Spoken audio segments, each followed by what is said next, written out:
Recently, we have introduced a fundamental addition to the Supervisely computer vision platform – conditional filters.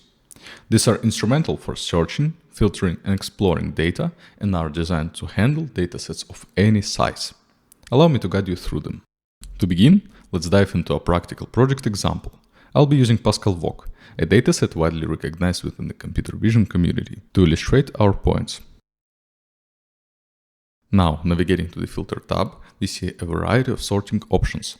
These include sorting by name, size, and other attributes such as annotation count, labeling jobs, and tags associated with the images. One of the most frequent use cases for that would be finding out which images were labeled recently. Moreover, there is the capability to search images by name, restrict searches to particular datasets, or apply newly implemented conditional filters for more nuanced data exploration. Regarding the filter, there are two primary paths to take: employing a pre-configured preset or creating a custom query. With a wide range of filters to choose from, it should cover all needs. Let me now demonstrate several practical applications of these filters for you. Imagine we want to find images containing both cow and car objects.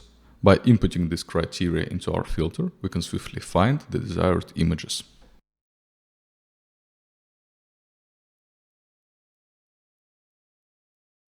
But what if our requirements are even more specific? Suppose we need to find images that feature a precise number of objects. For example, let's find all images where the number of barrel objects is more than 7. Perfect.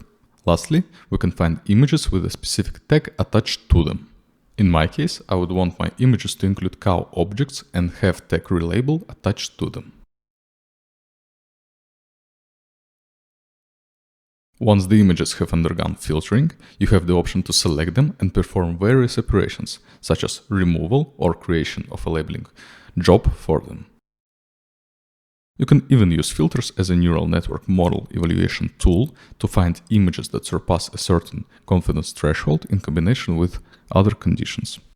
Also, you can use filters in the labeling toolbox. This allows to find specific images right in the labeling toolbox, and can be used, for example, to dynamically find and relabel problematic images when needed. That is it for today. If this video was helpful for you, please make sure to leave a like and subscribe to our channel. And if you have some questions, feel free to leave them in the comments. Thank you for watching.